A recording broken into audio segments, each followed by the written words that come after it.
Hello hello, welcome to Vedantu Punjab. Chapter का last lecture रह गया है जिसमें हमने सारे इंपॉर्टेंट टॉपिक्स के क्वेश्चंस कवर करने हैं, सारे न्यूमेरिकल्स कवर करने हैं।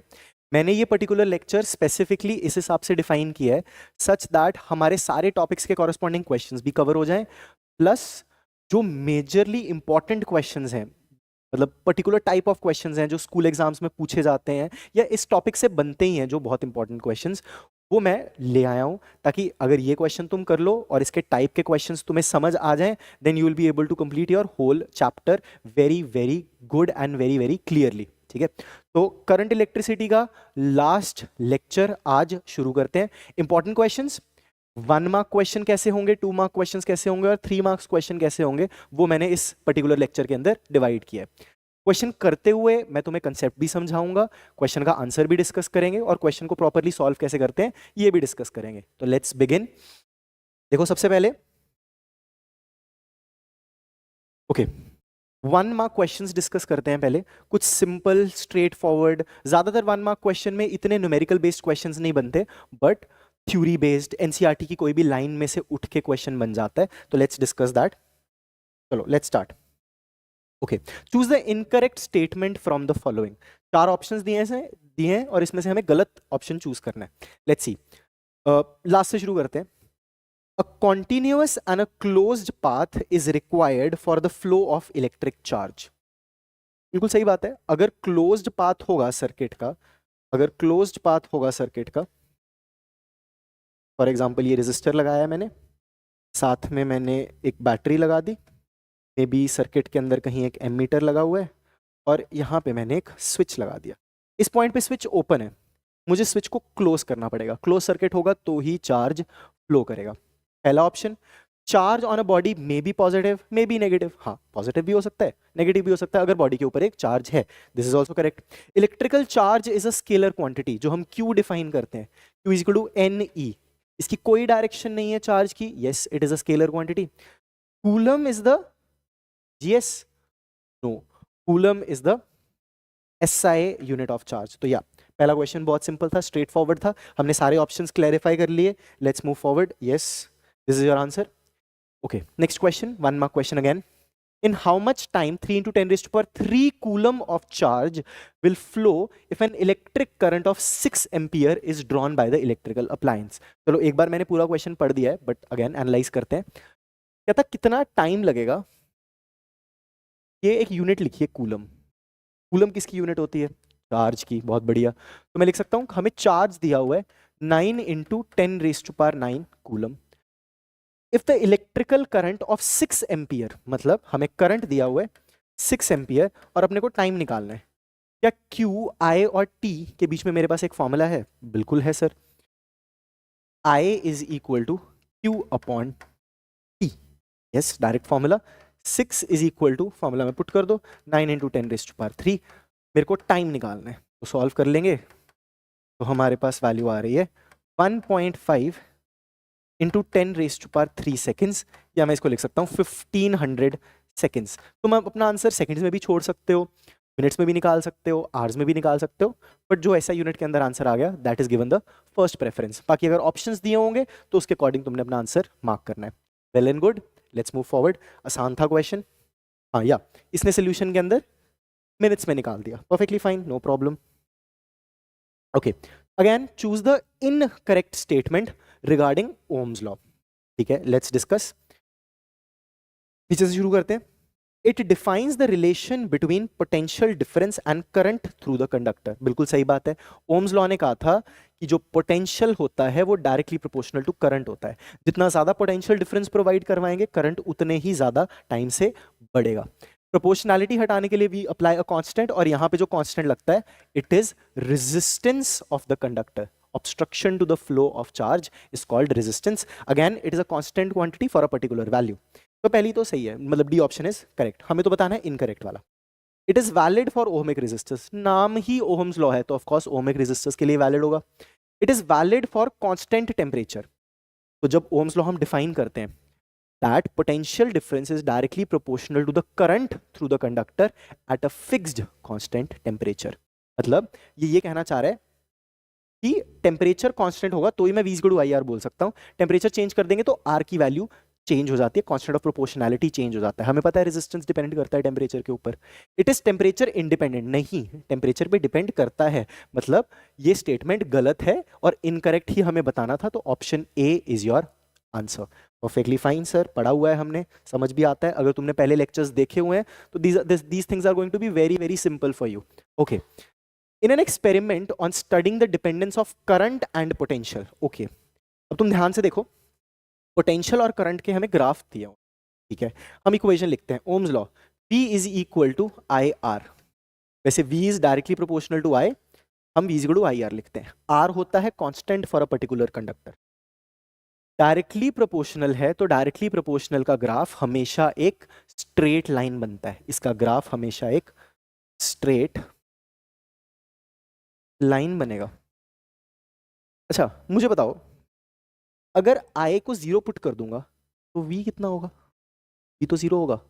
ग्राफ्स में चेक करते हैं, इस ग्राफ में I को 0 पुट करने से V 0 आ रहा है या V को 0 पुट करने से I 0 आ रहा है? सिर्फ एक ग्राफ है, V 0 तो I नॉन जीरो। इस केस में भी जब V 0 तो I नॉन जीरो। एक ही ग्राफ है जो ओरिजिन से पास कर रहा है, and that is my correct. The observation likely to be correct are those of second. समझे क्या हुआ? बेसिकली जो ओम्स लॉ के अंदर तुम ग्राफ याद करते हो, वो ग्राफ ही तुम ये याद करते हो। V को हम रखते हैं y एक्सिस पे, चलो इसने x एक्सिस पे दिखाया हुआ है बट जनरली हम V को y एक्सिस पे रखेंगे। x एक्सिस पे मेरा करंट होगा, तो जो ग्राफ बनेगा ओम्स लॉ का वो हमेशा एक स्ट्रेट लाइन होगा और वो ओरिजिन से पास करता है। And one more important point है, ग्राफ का जो स्लोप है, स्लोप मतलब कितनी इंक्लिनेशन है, कितना स्टीप है, this steepness is basically resistance. Slope of a VI graph gives resistance. ये देखो मैंने तुम्हें एक एक्स्ट्रा पॉइंट बता दिया है, ये हमने पहले पढ़ा हुआ है but still. VI graph Ohm's law का is always going to be a straight line passing through the origin, और इसका स्लोप रेजिस्टेंस, जिसकी स्लोप ज्यादा उसकी रेजिस्टेंस ज्यादा, बट V ऊपर है I नीचे है। V को हमने रखा है y एक्सिस पे, I को हमें रखा है x एक्सिस पे। अगर रिवर्स कर देंगे तो ये वाला रूल भी रिवर्स हो जाएगा। You get? Perfectly fine, let's move. Yes, student 2 का ग्राफ करेक्ट है। Okay, next question, again 1 mark question. For verifying Ohm's law, we design an electrical circuit diagram in which we show the arrangement of different electrical components. We find which respect to the resistor. We find that with respect to the resistor. अब मुझे ये check करना है, options को ध्यान से देखते हैं। कहते हैं कोई सर्किट है मेरे पास ओम्स लॉ को वेरीफाई करने के लिए, और उसके अंदर मैंने एमीटर और वोल्ट मीटर लगाया हुआ है। चलो सर्किट डायग्राम बनाते हैं। Circuit diagram is very important in this case. Resistor, battery, cell, key, close बना देता हूं। मुझे सर्किट के अंदर अगर करंट मेजर करना होता है तो हम एमीटर यूज करते हैं। Ammeter measures current. अब एमीटर जो डिवाइस है वो करंट मेजर करेगा जो करंट उसके थ्रू पास कर रहा है। मतलब अगर मैं चाहता हूं कि इस रेजिस्टर के थ्रू करंट बताऊं, तो जो करंट रेजिस्टर के थ्रू, वही सेम करंट अगर एमीटर के थ्रू पास करेगा तो ही वो मुझे बता पाएगा कि देखो करंट क्या है रेजिस्टर के अक्रॉस। तो एमीटर को मैंने रेजिस्टर के साथ कैसे लगाया हुआ है? सेम करंट पास कर रहा है। ये कौन सा कॉम्बिनेशन होता है? Series combination. Potential difference measure करने के लिए हम वोल्ट मीटर यूज करते हैं, और वोल्ट मीटर हमें दो एंड्स के अक्रॉस पोटेंशियल डिफरेंस बताता है। मतलब अगर मुझे इस रेजिस्टर के अक्रॉस पोटेंशियल डिफरेंस चाहिए तो मेरे को वोल्ट मीटर को इसके एंड्स के अक्रॉस लगाना पड़ेगा। ये रहा मेरा voltmeter. Voltmeter resistor के कैसे लगा हुआ है? Same potential, parallel combination. Series में लगेगा एमीटर, पैरेलल में लगेगा voltmeter. This is your final diagram जो हमें ओम्स लॉ वेरीफाई करने के लिए चाहिए। बिल्कुल बेसिक डायग्राम है, इसमें बहुत ज्यादा कुछ है नहीं।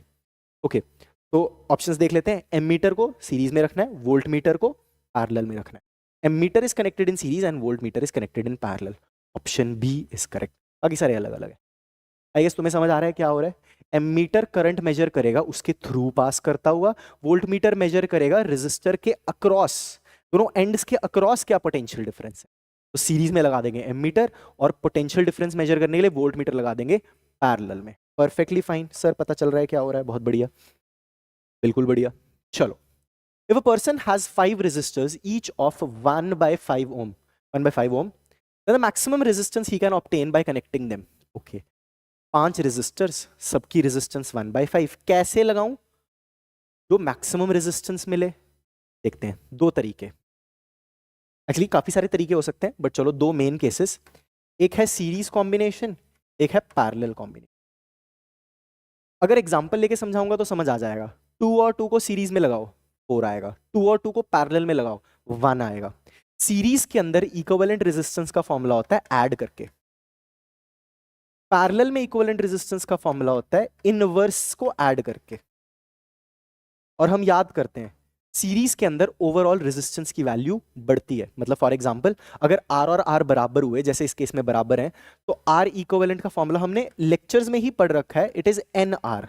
But in parallel combination the value reduces and it is R by n. N मतलब कितने हमने कंपोनेंट्स, कितने हमने रेजिस्टर्स लगाए हैं, और सारे आइडेंटिकल रेजिस्टर्स के लिए ये फॉर्मूला है.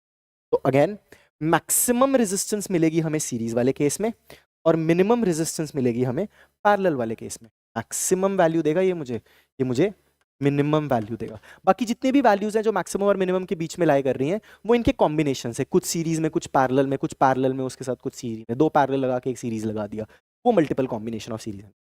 This will give me maximum value, this will give me minimum value of resistance.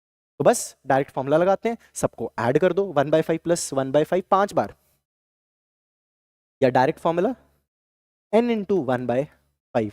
n कितना है? Number of resistors 5. 5 into 1/5 it is 1 ohm. 1 ohm your answer. देखो बड़े स्ट्रेट फॉरवर्ड्स हैं, इसमें ज़्यादा सॉल्व करने की भी जरूरत नहीं पड़ रही. Easy straight forward questions. Let's move forward. याद रखने वाला क्या था कि सीरीज कॉम्बिनेशन के अंदर मैक्सिमम रेजिस्टेंस मिलता है, पैरेलल कॉम्बिनेशन के अंदर मिनिमम रेजिस्टेंस मिलता है. ठीक है, बहुत बढ़िया सर. चलो कोई बात नहीं, हम वापस आ जाते हैं. क्या फिर से 1 mark question. 2 bulbs of 100 watt and 40 volt are connected in. Please, the current through 100 watt bulb is 1 and the current through 40 watt bulb will. अब अगर तुम्हें याद हो सीरीज कॉम्बिनेशन और पैरेलल कॉम्बिनेशन की बेसिक प्रॉपर्टी, सीरीज कॉम्बिनेशन के अंदर क्या सेम रहता है? करंट. पैरेलल कॉम्बिनेशन के अंदर क्या सेम रहता है? Potential difference. क्या लगाया सीरीज में? Same current. अगर 100 वॉट के अक्रॉस 1 एम्पियर है तो 40 वॉट के अक्रॉस भी 1 एम्पियर होगा. दोनों बल्ब को यार सीरीज में लगाया है, और सीरीज कॉम्बिनेशन में तो एक सिंगल पाथ है, जो करंट इसके थ्रू जाएगा वही करंट इसके थ्रू जाएगा. Answer is 1 ampere. चलो बहुत बढ़िया सर, ये तो बड़ा इजी सा क्वेश्चन था. इतने ही इजी क्वेश्चन बनते हैं. Okay, next again a 1 mark question, but it is a very decent 1 mark question. ठीक है, काफी डिटेल में मैं तुम्हें अच्छे से करवाऊंगा क्वेश्चन. एक बार पढ़ते हैं क्या कहना चाह रहा है. 2 wires of same length and same area, same length and area, made of two different materials of resistivity rho 1 and rho 2, G1 G2 लग रहा है, rho 1 rho 2 are connected in series to a source of potential V. तो उनको series में लगाया है. बहुत बढ़िया. The equivalent resistivity, क्या था? इक्विवेलेंट रेजिस्टिविटी बताओ कॉम्बिनेशन. सर हमें इक्विवेलेंट रेजिस्टेंस तो हमने पढ़ा है. बिल्कुल इक्विवेलेंट रेजिस्टेंस पढ़ा है. इक्विवेलेंट रेजिस्टेंस का मतलब क्या होता है? बहुत सारे रेजिस्टर्स हैं, सबकी रेजिस्टेंसेस की एक सिंगल वैल्यू.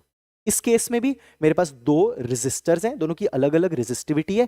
कंबाइंड रेजिस्टिविटी क्या होगी इस पर्टिकुलर अरेंजमेंट की? That is the meaning of equivalent resistivity. तो ऐसा करते हैं, अच्छे से सॉल्व करते हैं इस क्वेश्चन को. Let's try it out. कहता मेरे पास 2 रॉड्स हैं, इसकी resistivity rho 1, length L, area A. दूसरे की resistivity rho 2, length L, area A. और दोनों को हमने कनेक्ट कैसे किया हुआ है? क्वेश्चन में दिया हुआ है इन्होंने. We have connected both of them in series combination. चलो लेट्स चेक. सीरीज कॉम्बिनेशन में लगाते हैं.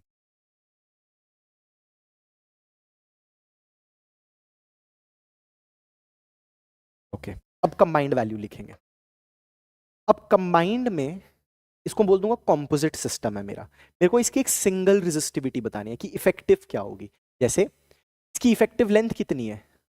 2L, बट इसका इफेक्टिव एरिया कितना होगा? दोनों का एरिया तो सेम ही है, तो एरिया ऑफ क्रॉस सेक्शन तो ए ही रहेगी, ए थोड़ी ना डबल हुआ है, मोटा थोड़ी ना हो गया, लंबा हो गया। और इसकी जो रेजिस्टिविटी है उसको मैं लिख दूंगा रो इक्विवेलेंट। सर मुझे रेजिस्टेंस का फॉर्मूला पता, R equivalent is equal to R1 plus R2, वही हम अप्लाई करेंगे। जो तुम्हें पता है एकदम सही पता है। क्या तुम R1 निकाल सकते हो? बिल्कुल सही बात है।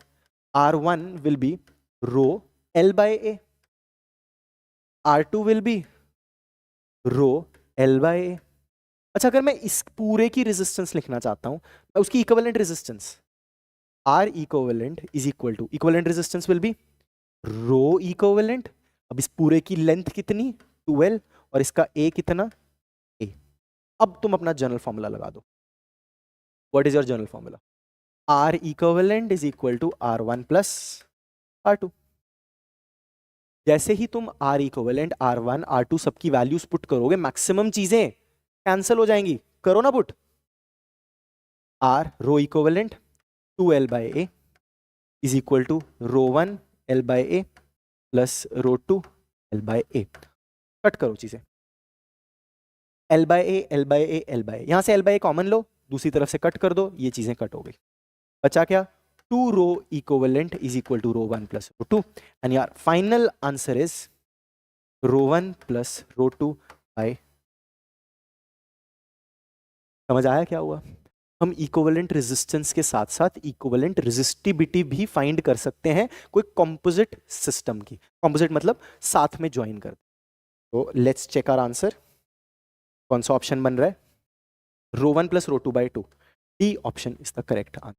सीरीज कॉम्बिनेशन था तो डायरेक्टली R1 प्लस R2 लगे। अगर पैरेलल होता तो 1 by R1 plus 1 by R2 is equal to 1 by R equivalent लगा देते, और उसके कॉरेस्पॉन्डिंग में मेरे को R रो इक्विवेलेंट मिल जाता।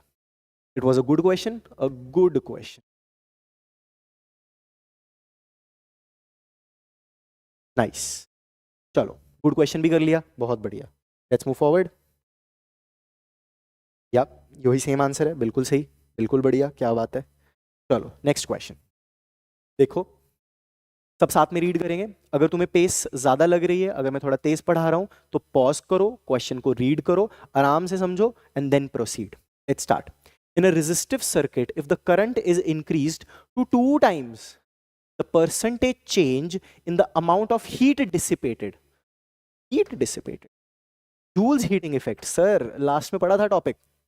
हीट के 3 फॉर्मूलाज पढ़ते हैं हम, I square RT, V square bye R into T, and VI। ये 3 फॉर्मूलाज हैं हीट के, कोई भी लगा लो। नहीं, देखना पड़ेगा, सोचना पड़ेगा। तो मेन जनरल फॉर्मूला होता है एक रेजिस्टर के अक्रॉस। अब करंट को डबल कर रहे हैं तो करंट का डाटा लेके चलेंगे, तो I स्क्वायर RT मैं यूज करूंगा। करंट इज इंक्रीज्ड तो जनरली रेजिस्टेंस को हम कांस्टेंट मानते हैं, और उसके कॉरेस्पॉन्डिंग जो करंट है वो चेंज कर रहे हैं तो हीट चेंज हो जाएगा। तो लेट्स सी, पहले करंट को I लेते हैं, तो initial heat will be I square RT। Current को डबल कर दिया, final heat produced will be 2I का होल स्क्वायर RT। ये बन गया 4I square RT। But finally हमें चाहिए क्या? अपने को फाइनल हीट थोड़ा ना चाहिए, उसने ये थोड़ा ना पूछा है कि 4 टाइम्स हो रहा है या 2 टाइम्स हो रहा है, 3 टाइम्स हो रहा है। वो 4 टाइम्स रहा है, पूछ रहा है परसेंटेज चेंज। अब बताओ भाई, 10th क्लास में हो, तुम्हें परसेंटेज फॉर्मूला, परसेंटेज चेंज का फॉर्मूला तो पता ही होगा। परसेंटेज चेंज का formula final minus initial upon initial into 100 will give you percentage change. मतलब अगर मुझे परसेंटेज चेंज चाहिए तो फॉर्मूला लगाएंगे किसी भी चीज के लिए, heat final minus heat initial upon heat initial into 100। Final minus initial upon initial into 100 is the general formula for percentage change. Final 4I square RT minus I square RT upon I square RT into 100। जब तुम इसको calculate करोगे तो बड़ा clearly दिख ही रहा है, it comes out to be 300%। ये परसेंटेज वाले क्वेश्चंस भी बहुत बनते हैं, उतने बेसिक टाइप के ही हैं, बट अगेन थोड़ा सा मैथ्स का कंसेप्ट यूज हो गया तो बच्चों को डिफिकल्ट लगने लग जाता है। बट क्या तुम्हें डिफिकल्ट लगा? बड़ा स्ट्रेट फॉरवर्ड सा था, डायरेक्ट फॉर्मूला, करंट को कर दिया डबल, नया हीट निकाला, हीट में परसेंटेज चेंज निकालना है तो final minus initial upon initial into 100 कर देंगे, we'll get our answer. I guess तुम्हें समझ आ पा रहा है कि क्या कर रहे हैं हम। सिंपल सिंपल से फॉर्मूलाज हैं, 1 मार्क क्वेश्चन है, बट ठीक है, ये 2 मार्क्स का भी बन सकता है, ठीक है। चलो लेट्स मूव फॉरवर्ड। अगला क्वेश्चन क्या है? 300%, yes, okay, very good, okay. तो 1 मार्क क्वेश्चंस का बैरियर हमने क्रॉस कर लिया है। लास्ट वाले 2 क्वेश्चंस मुझे काफी अच्छे लगे, तुम्हें भी इनको करना चाहिए सॉल्व। सेम ही टाइप के क्वेश्चंस होते हैं, कंसेप्ट्स तो उतने से ही है ना, थोड़े से कंसेप्ट्स हैं वही चैप्टर के अंदर लग रहे हैं। Let's move on. थोड़े से क्वेश्चन का साइज इंक्रीज होगा, थोड़ी सी कैलकुलेशन में भी ज्यादा होगी। Let's see, how many electrons must be removed from a conductor so that it acquires a charge of 4.8 microcoulomb pro mu coulomb. चलो पहले तो ये माइक्रो से ही डील करते हैं, क्वेश्चन को छोड़ते हैं।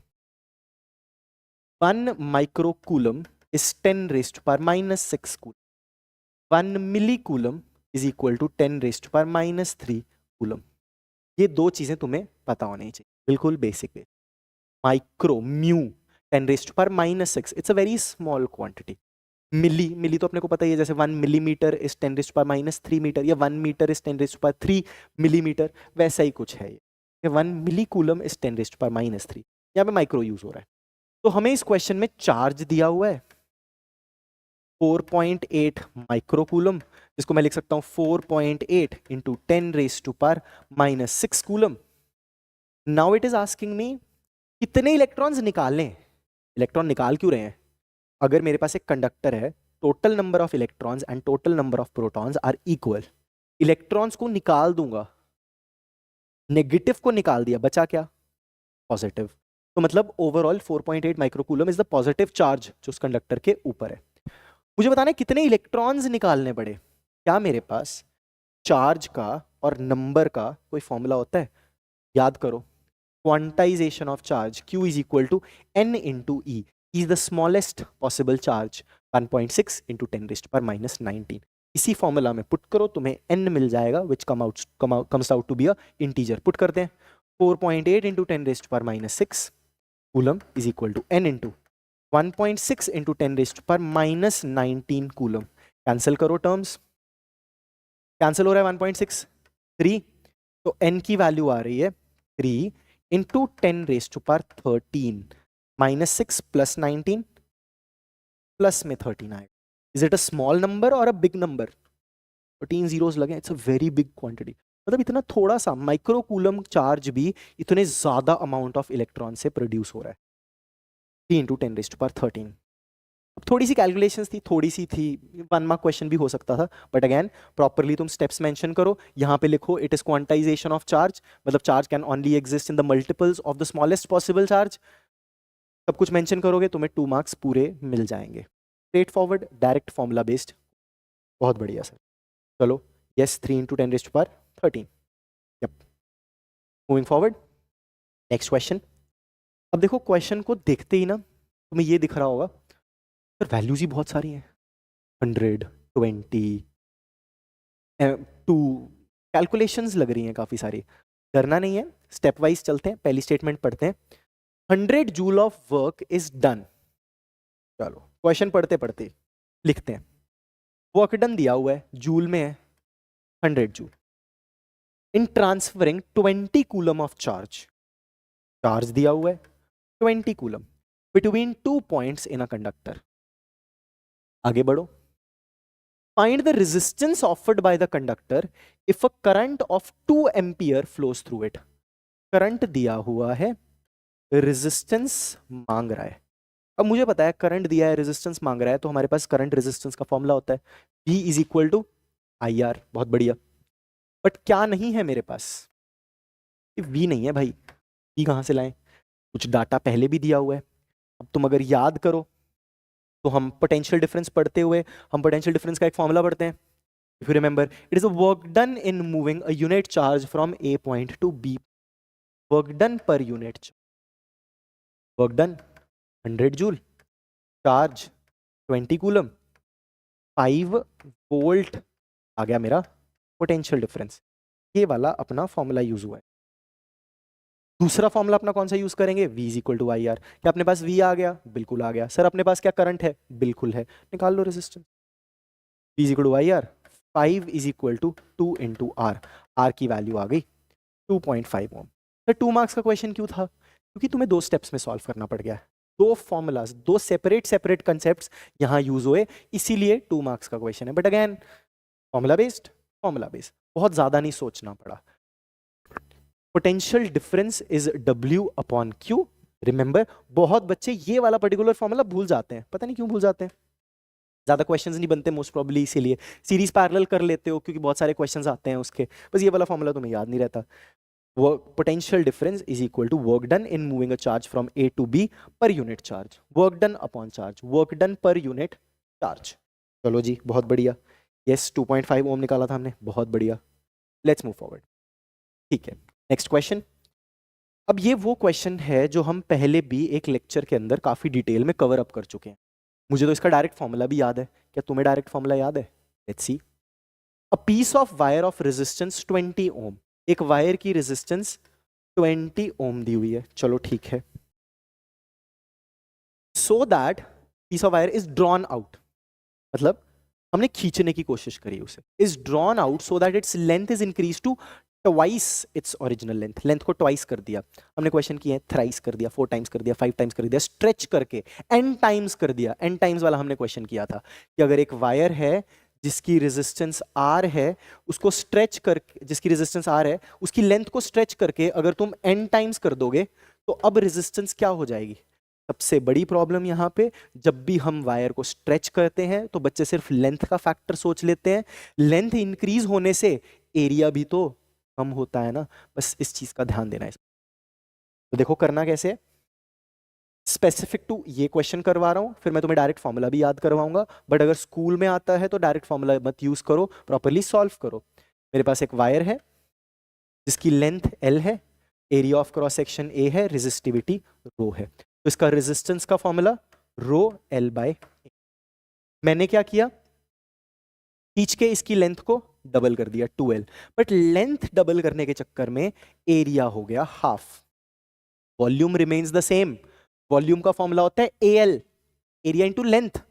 वॉल्यूम को रखेंगे सेम, लेंथ को डबल कर दूंगा तो एरिया आधा हो जाएगा। स्ट्रिंग को खींचोगे, वायर को खींचोगे तो एरिया कम हो जाएगा। लेंथ डबल हुआ तो एरिया हाफ, लेंथ ट्रिपल होता तो एरिया बाय 3, लेंथ 4 टाइम्स होता एरिया बाय 4। बिल्कुल सही। मटेरियल तो चेंज हो नहीं रहा, रेजिस्टिविटी तो सेम रहेगी। तो रेजिस्टेंस का जो फॉर्मूला है R dash, it is rho L की जगह 2L, A की जगह A बाय 2, ऊपर ले जाओ 4 rho L by A is your R dash. समझो? बिल्कुल बढ़िया, क्या बात है सर। अब ध्यान से देखो, यहां पे आ गया 4 का factor, rho L by A किसके बराबर है? R के, पुट कर दो। R dash is equal to 4R। मतलब अगर पहले रेजिस्टेंस R थी, अब 4 टाइम्स हो गई है। पहले रेजिस्टेंस 20 थी तो 4 टाइम्स हो गई है, विच इज 80। तो अगर तुम्हें याद करवाऊं मैं, जो हमने स्टैंडर्ड फॉर्मूला पढ़ा था, जो मैंने कहा था तुम याद रख सकते हो, that formula was R dash is equal to n square R। अगर लेंथ को डबल किया है 2 टाइम्स तो रेजिस्टेंस 4 टाइम्स, लेंथ को स्ट्रेच करके ट्रिपल किया है तो रेजिस्टेंस 9 टाइम्स। पॉइंट है यहाँ पे स्ट्रेच करने का, ड्रॉ आउट करने का, खींचने का, तो स्क्वायर का फैक्टर लगा n स्क्वायर R। तो इस पर्टिकुलर क्वेश्चन में वैल्यू आ चुकी है मेरी 4 इंटू 20 विच इज 80। हमने पहले भी डिस्कस किया है, थोड़ा फास्ट पेस में मैंने करवा दिया, but again it's a 2 marks question, तो इतना तो सॉल्व तुम्हें करके दिखाना ही पड़ेगा। समझ आया? पहले भी समझ आया था, अब भी समझ आ रहा है, वेल एंड गुड। बस यही टाइप ऑफ क्वेश्चंस हैं जो बार बार पूछते हैं वो, इसके अलावा कुछ बनता भी नहीं है। ठीक है, next question. The resistance of a metal wire of length 1 mm। लिखते हैं, लेंथ इज 1, अच्छा 1 मीटर है, लेंथ 1 मीटर और रेजिस्टेंस दी हुई है 10⁴ ओम एट 20 डिग्री। चलो टेम्परेचर भी 20 डिग्री सेल्सियस है, क्या बात है। If the diameter of the wire is 0.15 mm, diameter, diameter क्यों दे दिया? हम ज्यादातर रेडियस यूज करते हैं तो मैं रेडियस में कन्वर्ट करता हूं। Radius small r is equal to diameter का डबल या हाफ? हाफ। 0.15 बाय 2 mm में है, इसको मैं मीटर में कन्वर्ट कर देता हूं। ठीक है, जो क्वेश्चन में दिया था मैंने लिख लिया। Find the resistivity of the metal. अरे सर क्या बात कर रहे हैं? ये क्या पूछ लिया सर, 2 मार्क्स में क्यों है सर ये क्वेश्चन? अभी देखो, फॉर्मूला तो बहुत सिंपल है, फॉर्मूला तो तुम बहुत पढ़ते हो इसको। रेजिस्टेंस का फॉर्मूला होता है रो एल बाय ए। क्या आर दिया हुआ है? आर दिया हुआ है। क्या एल दिया हुआ है? यस। क्या एरिया हम निकाल सकते हैं? Area, cross section will be circular, तो area of circle is pi R square. Put करो, हो गया सर। आर है, एल है, ए है, रो निकालना है, बट फंसोगे कहाँ? रेजिस्टेंस की वैल्यू पुट करो, 10⁴। रो निकालना है अपने को, length is 1, area is pi 0.15/2 का होल स्क्वायर इंटू 10⁻⁻, बस स्क्वायर बाहर आएगा, इंटू 10⁻³ का होल स्क्वायर।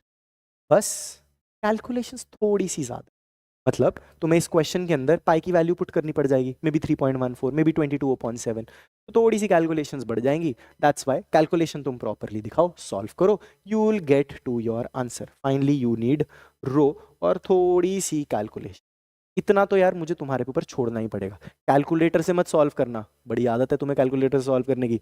प्रॉपरली सॉल्व करो वैल्यूज पुट करके। अगर 3.14 से नहीं मुश्किल लगता है तो 22/7 से करो और थोड़ा सा आसान हो जाएगा divide. Well and good, let's move forward. बड़ा स्ट्रेट फॉरवर्ड सा क्वेश्चन था, बस कैलकुलेशंस इसमें ज्यादा थी। ये देखो कैलकुलेशंस कर रखी है भाई ने।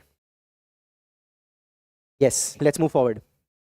In what time is 400 joule, लिख लेते हैं, of heat, heat is 400 joule, is produced across a 16 ohm resistor. resistor की वैल्यू दी हुई है 16 ohm at 10 volt potential difference. V की वैल्यू दी हुई है, अच्छा 80 वोल्ट पोटेंशियल डिफरेंस, V की वैल्यू दी हुई है 80 वोल्ट। चाहता क्या है? टाइम। अभी हमने H के 3 फॉर्मूलाज लिखे थे, मैं फिर से लिख देता हूं, I² RT, V² by R into T, PIT। ये सारे H के फॉर्मूलाज हैं। देखो देखो देखो, कौन सा फॉर्मूला यूज करेंगे? H है, R है, V है, T चाहिए, क्या लगता है सर? सेकंड वाला करो ना यूज, करो value put. H is equal to V² by R into T, 400, V का स्क्वायर 80 इंटू 80 अपॉन R की वैल्यू 16 इंटू टी। अपने को T की वैल्यू चाहिए, थोड़ी कैंसिलेशन करते हैं, दोनों जीरोस गायब हो गए, 2 4, अरे सब कुछ कैंसिल हो गया, 1 सेकेंड तुम्हारा आंसर आ गया। इतना सा करने के लिए 2 नंबर, क्या बात सर, ले ही लेंगे of course. Very easy question, very straightforward question. Let's move forward, चलो। Yes, 1 second is your answer. हमने 2 मार्क्स क्वेश्चन का बैरियर क्रॉस कर दिया है। फाइनली कुछ थोड़े से बड़े क्वेश्चंस, मे बी थ्योरी मांग रहा हो, मे बी थोड़े से ज्यादा कैलकुलेटिव एग्जांपल्स हो, मे बी हो छोटा सा ही क्वेश्चन बट मल्टीपल पार्ट्स हो क्वेश्चंस के। लेट्स सी क्या सीन है। ओके, क्वेश्चन, अ वीआई ग्राफ, देख लो, चेक कर लो वी कहाँ है। सबसे पहली गलती यही होती है बच्चों से, तुम भी यही गलती करोगे। वी को रखना है वाई एक्सिस पे, उसने वाई एक्सिस पे रखा हुआ है। सारे कंसेप्ट्स हमने इसी से याद किए हैं, we should be on Y axis. Done. नहीं होगा तो उल्टा करके देखना पड़ेगा ग्राफ को। चलो, if both the wires of are made up of same length, same thickness, मतलब एरिया की बात करें, एरिया सेम है, which of the two is made up, which of the two made of material of high resistivity.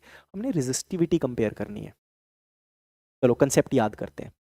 अब we आई के graph में जिसका slope, जिसका इंक्लिनेशन ज्यादा, उसकी रेजिस्टेंस भी ज्यादा। Slope of a V I graph gives me resistance. तो मैं बोल सकता हूं ग्राफ को चुपचाप देख के, resistance of A is greater than resistance of B. But वो क्या कंपेयर करने के लिए कह रहा है? वो कंपेयर करने के लिए कह रहा है रेजिस्टिविटी। कैसे करेंगे कंपेयर? बोलो, फॉर्मूला पुट करो।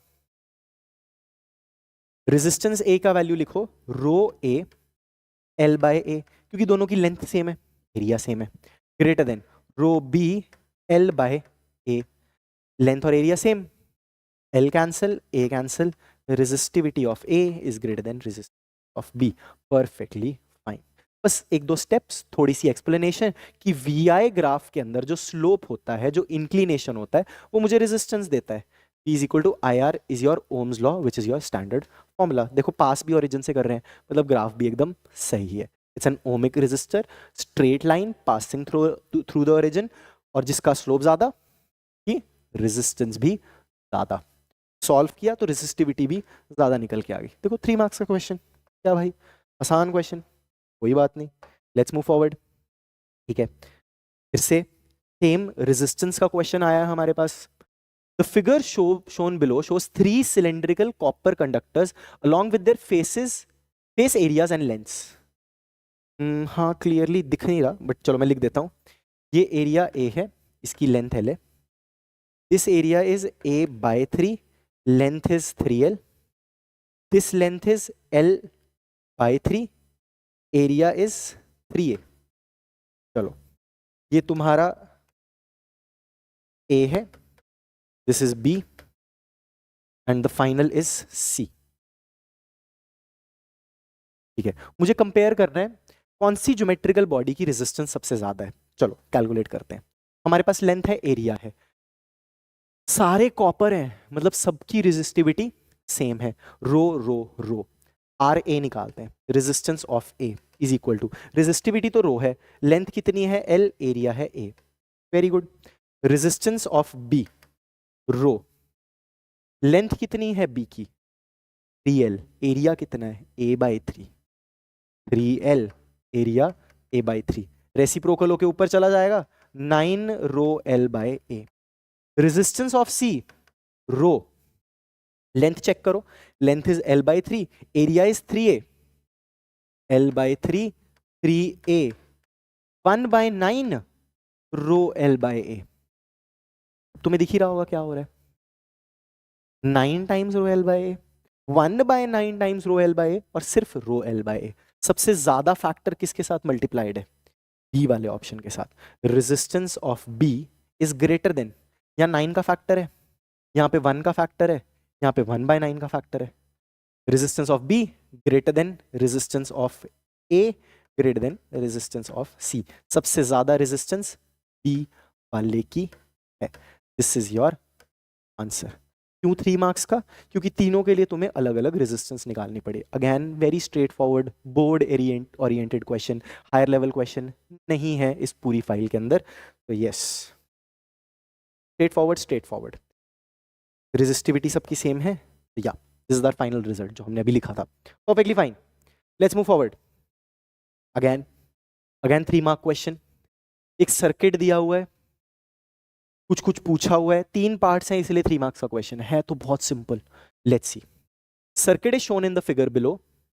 सर्किट, बैटरी लगी हुई है, R resistance, 6 resistance, voltmeters. Voltmeter potential difference measure करते हैं। रेजिस्टेंस कैसे लगे हुए हैं, सीरीज में। सीरीज में अगर रेजिस्टेंस लगा तो क्या सेम, करंट सेम। सर करवाओ ना सर, करंट आए, करंट आए, करंट आए, बहुत बढ़िया, सेम करंट आए। पहला option, find the value of R. चलो शुरू करते हैं। इसको देखो, मेरे को पोटेंशियल डिफरेंस पता है, करंट आया, रेजिस्टेंस आर है, potential difference is 6 is equal to I R. First equation. इसको देखो, पोटेंशियल डिफरेंस 12 है, करंट आई है, रेजिस्टेंस 6 है।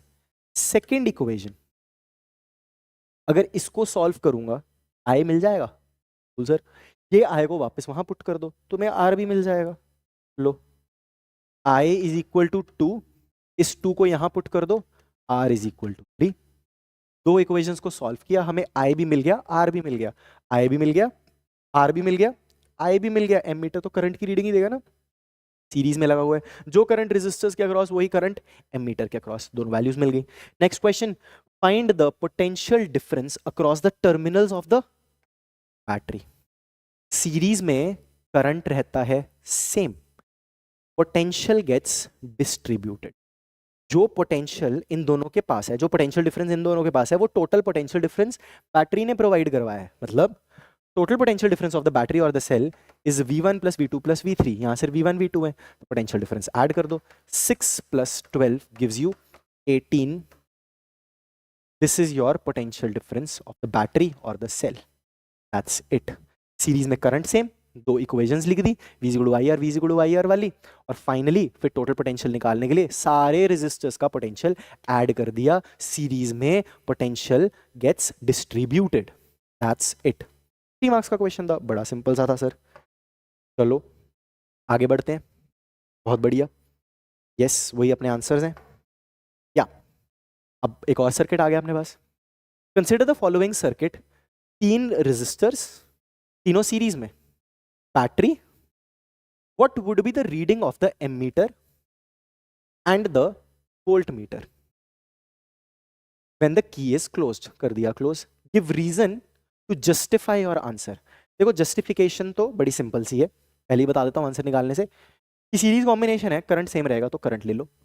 पोटेंशियल जो वोल्ट मीटर होता है वो पोटेंशियल डिफरेंस मेजर करता है, तो पोटेंशियल डिफरेंस निकाल दो। बस इसको तुमने लिखना है कि सीरीज में current remains the same since the ammeter is connected in series. जो करंट सर्किट के अंदर है वही करंट एमीटर के अंदर होगा। Volt meter calculates the potential difference, तो जिस रेजिस्टर के अक्रॉस लगाया उस रेजिस्टेंस के अक्रॉस अगर पोटेंशियल डिफरेंस निकाल लेंगे तो I will get the reading of the voltmeter. This is your justification of the answer. अब सॉल्व कैसे करना है, लेट्स सी। वैल्यूज है 5 ओम, 8 ओम एंड 12 ओम, और बैटरी की पोटेंशियल डिफरेंस है 6 वोल्ट। की कर दी क्लोज। चलो कौन सा combination, sir series combination. R equivalent का फॉर्मूला तो बड़ा सिंपल होता है, R1 plus R2 plus R3। लिख भी क्यों रहे हो, डायरेक्टली ऐड कर दो। 5 प्लस 8 प्लस 12, 20 प्लस 5, 25 ओम। पूरे सर्किट की इक्विवेलेंट रेजिस्टेंस आ चुकी है। इसका नया सर्किट बना लेते हैं। ये 20 ओम है, सॉरी 25 ओम है। बैटरी लगी है 6 वोल्ट की। करंट निकाल लेते हैं, V is equal to I R. V is equal to I R, 6 is equal to I into 25, तो आई आ गया 6/25 एम्पियर। पॉइंट्स में कन्वर्ट करेंगे, इंटू 4 डिवाइड बाय 4 कर दो, 0.24 एम्पियर आ जाएगा। This is your current. बड़ा स्ट्रेट फॉरवर्ड सा है तो फॉर्मूला पता ही है हमें, बहुत क्वेश्चन सॉल्व किए हैं इस पर्टिकुलर कंसेप्ट के। दूसरा, ये तो एमीटर की रीडिंग आ गई। वोल्ट मीटर की रीडिंग, ये potential difference across the 12 ohm resistor. जो करंट पूरे के अक्रॉस है वही इंडिविजुअली हर कंपोनेंट के अक्रॉस है। सीरीज में करंट रिमेन्स द सेम। तो बस इसको सॉल्व करो पकड़ के। V is equal to I are.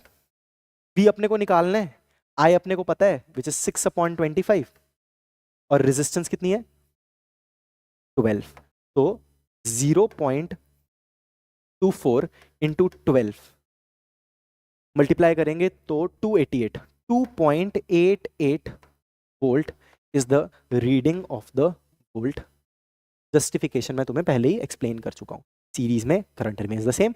Volt meter हमें potential difference across the terminals of the resistor बताता है, तो रेजिस्टर का पोटेंशियल डिफरेंस निकाल लो। That's it, very simple. 3 marks question तो बहुत ही आसान है यार। बहुत बढ़िया सर, देखो वही वाली वैल्यूज हैं सारी, बहुत बढ़िया।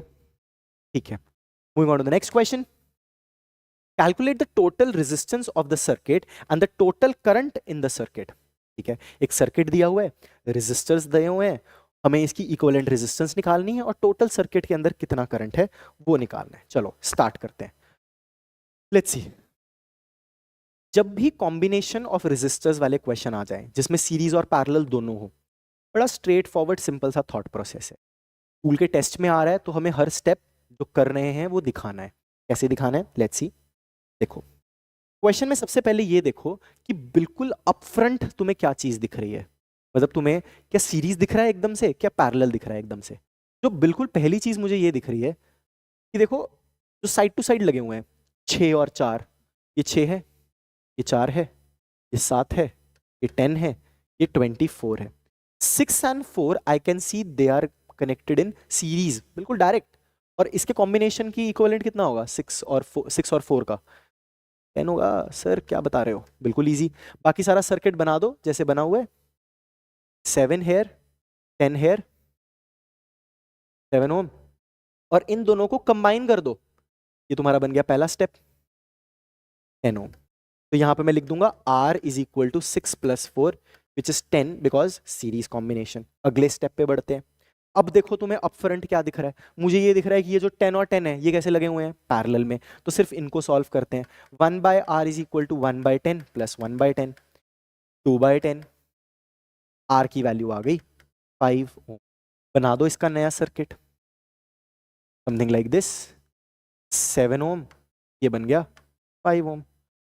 एंड फाइनली अब तुम फिर से देखो, ये तुम्हें कैसा लग रहा है, 7 और 5 कैसे अरेंज्ड है, फिर से सीरीज में। कर दो चुपचाप इसका सम। लो सर, बन गई बात। दिस इज 12, बस दैट्स इट। तो मैंने अपने पूरे सर्किट को सॉल्व किया, फिर एक और बार सॉल्व किया, फिर फाइनली एक और बार सॉल्व करके फाइनल खत्म कर लिया। That's it. What is the equivalent resistance? जो ये वैल्यू निकल के आई है, आर इक्विवेलेंट इक्वल टू 12 ओम। अब हम इक्विवेलेंट जो सर्किट के अंदर करंट है, जो बैटरी करंट दे रहा है, वो कैसे निकालेंगे? Direct V is equal to I R से लगा दो।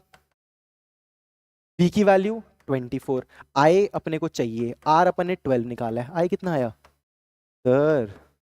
2 एम्पियर। बड़ा स्ट्रेट फॉरवर्ड सिंपल। इससे मुश्किल मुश्किल एग्जांपल्स तो तुम स्कूल में करते हो, बट ये एक पर्टिकुलर टाइप है। अगर तुम्हें ऐसा लगता है तुम्हारे बेसिक्स क्लियर नहीं है, तो ये तुम्हारे बेसिक क्लियरिटी के लिए बहुत अच्छा। Take your time, think about the question again, पीछे जाओ रिकॉर्डिंग के अंदर और फिर से एक बार देखो और कंफर्म करो कि तुम्हें समझ आया है या नहीं आया है। Super good, let's move forward. Yes, our answer is correct. Very good, very good. Yep. Moving on to the next question, I guess this is the last question. Let's सी।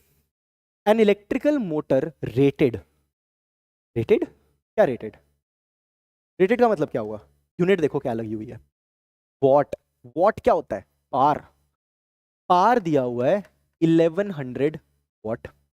बहुत बढ़िया। Connected to a 220 volt mains. Sir mains क्या होता है? Volt लिखा है ना, छोड़ो ना क्या होता है। V is equal to potential difference 220 volt. Perfectly fine. P is equal to 1100 watt. Perfectly fine. क्या करंट बताओ? मेरे पास P है, V है, करंट निकालना है। क्या मेरे पास पार के कुछ फॉर्मूलाज होते हैं? जैसे हीट के 3 फॉर्मूलाज, उसमें से टाइम टाइम टाइम हटा दो, पार के फॉर्मूलाज बन जाएंगे। I square R, V square by R, BI। ये तुम्हारे पार के फॉर्मूलाज हैं, बड़े स्ट्रेट फॉरवर्ड से। क्या करना है? देखो, तुम्हारे पास V है, P है, I निकालना है। तीनों में से कौन सा फॉर्मूला यूज करोगे? सर छोटे छोटे से सवाल पूछते हो। P is equal to VI, values put करो। 1100 इज इक्वल टू V की वैल्यू कितनी है? 220। I अपने को निकालना है, थोड़ी सी कैलकुलेशन करो। I मिल गया तुम्हें 5 ampere. Direct, simple, straightforward, easy, छोटी छोटी calculations. Moving on to the next part. Electrical energy consumed if the motor is used for 5 hours daily और 6 डेज। 5 घंटे रोज 6 दिनों के लिए। एक दिन में 5 घंटे, तो 6 दिन में मल्टीप्लाई कर दो। Total time is equal to 5 into 6 which is 30 hours. But हमें टाइम नहीं पूछ रहा, हमें क्या पूछ रहा है? ये एनर्जी कंज्यूम्ड। बेसिकली ये हीट निकालने के लिए कह रहा है, एनर्जी निकालने के लिए कह रहा है। कैसे निकालेंगे? देखो भाई, एनर्जी होता है, पार होता है एनर्जी अपॉन टाइम, तो एनर्जी होता है पार इनटू टाइम। पार का फॉर्मूला पुट करता हूं। पार हमें दिया हुआ है 1100 वॉट क्वेश्चन में। टाइम हमने निकाला कितने आवर्स? 30 आवर्स। दोनों को मल्टीप्लाई करो। देखो यार, आर को हम ऐसा यूनिट्स में कन्वर्ट कर सकते हैं, मतलब मैं सेकंड्स निकाल सकता हूँ। इंटू 30 करना है 3600, बट मैं सेकंड्स में नहीं निकालूंगा। देखो क्यों?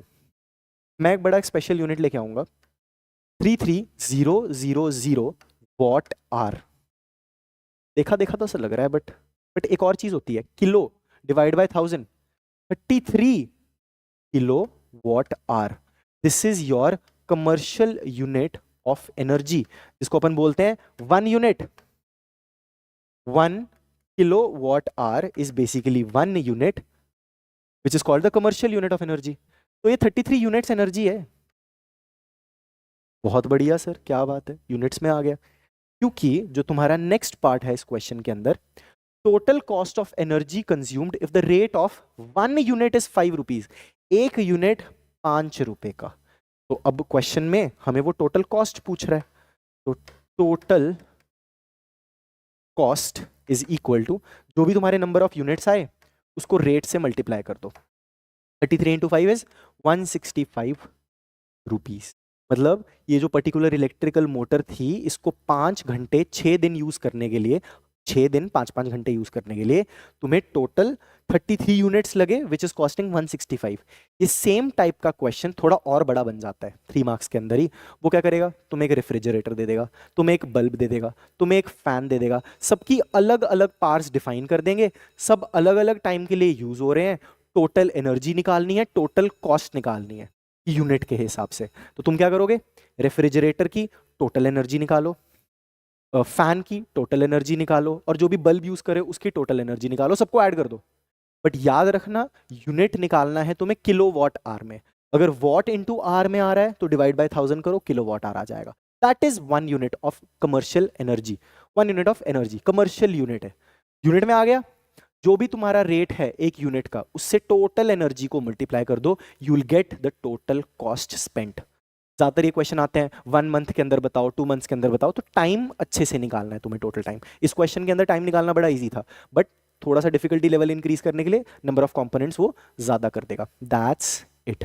लेट्स सी क्या हमारा आंसर करेक्ट है। यस, 5 एम्पियर, 33 किलोवाट आवर और 33 units and 165 rupees is the total cost of using this electrical motor. बहुत बढ़िया। तो देखो यार, हमने काफी बेसिक क्वेश्चंस, थोड़े बीच में अच्छे अच्छे ट्रिकी कंसेप्ट्स भी थे, इससे ज्यादा नहीं पूछा जाता, इसी की आसपास वाली चीजें पूछी जाएंगी। 1 मार्क क्वेश्चन डायरेक्टली एनसीईआरटी में से लाइन में से उठ सकते हैं, तो अपनी एनसीईआरटी रीड करना मत भूलना, बहुत बेसिक है, कर लोगे बड़े आराम से, ठीक है। अब 10th के बाद हमने 11th में आना है, तो कंसेप्ट थोड़े हायर लेवल होते ही हैं, तो ये सिंपल लगने लगेंगे तुम्हें बाद में। अगर तुम रेपिटेशन ज्यादा करोगे तो ऑफकोर्स तो भी इजी लगने लग जाएगा। So all the best, keep preparing. Next chapter फिर से लेके आएंगे सेम थॉट प्रोसेस के साथ, lectures and then important questions. All the best, thank you.